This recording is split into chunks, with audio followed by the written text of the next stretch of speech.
નમસ્તે મિત્રો, રચનાના આ વિડીયોમાં તમારું સ્વાગત છે।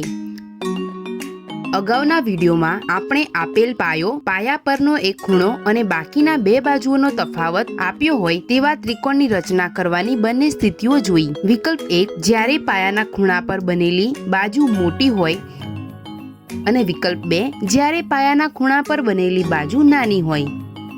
આ વિડીયોમાં આપણે આ જ રચનાના પહેલા વિકલ્પ પર કેટલાક પ્રશ્નો ઉકેલીશું। તો ચાલો આ પ્રશ્નની શરૂઆત કરીએ। ત્રિકોણ LMN ની રચના કરો, જ્યાં LMN બરાબર 6 સેન્ટીમીટર, ખૂણો M બરાબર 35 અંશ અને MN ઓછા LM બરાબર 3 સેન્ટીમીટર છે। શું મિત્રો તમે જણાવી શકો છો કે આ ત્રિકોણની રચના વિકલ્પ 1 મુજબ કેવી રીતે કરીશું? વિડીયો રોકીને તમે આનો જવાબ વિચારી શકો છો।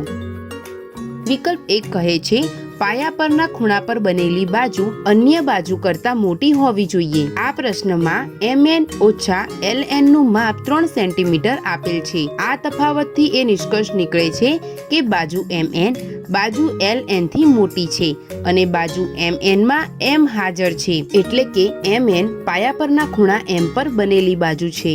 અર્થાત આપેલ પાયા પરના ખૂણા પર બનેલી બાજુ અન્ય બાજુ કરતા મોટી છે, એટલે આપણે આ ત્રિકોણની રચના વિકલ્પ 1 ના મુદ્દા અનુસાર કરીશું। સૌપ્રથમ ફૂટપટ્ટીની મદદથી 6 સેન્ટીમીટર લાંબો રેખાખંડ LM બનાવો।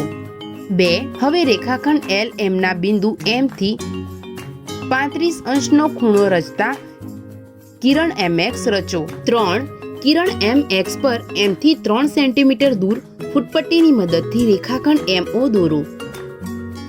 4. હવે O અને L ને જોડો। 5. હવે આપણે બાજુ OL નો લંબ દ્વિભાજક રચીશું।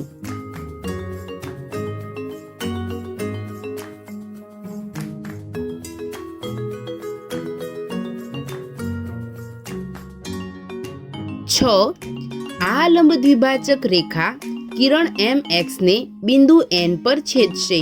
7. હવે બિંદુ N અને બિંદુ L ને જોડો। તો આ રીતે આપણે ત્રિકોણ LMN ની રચના કરી। મિત્રો, આપણે ફક્ત વિકલ્પ ઓળખીને અને મુદ્દાઓને અનુસરીને ત્રિકોણની રચના કરવાની છે। ચાલો હવે આપણે આપણી રચનાની ચકાસણી કરીએ। સાબિતી માટે MN LM બરાબર OM હોવું જોઈએ, તેને સમીકરણ 1 માનીએ। બાજુ MN માપી લઈએ। MN નું માપ 7 સેન્ટીમીટર આવ્યું। હવે આપણે LN નું માપ લઈએ, તેનું માપ 4 સેન્ટીમીટર છે। આપણે બાજુ OM નું માપ 3 સેન્ટીમીટર લીધું છે। માપ મૂકવાથી આપણી રચના સાચી પડે છે। આની સાથે આપણો આ વિડીયો પૂર્ણ થાય છે।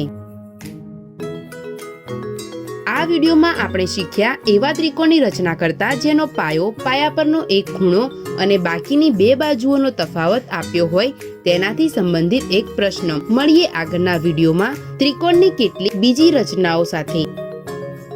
આભાર।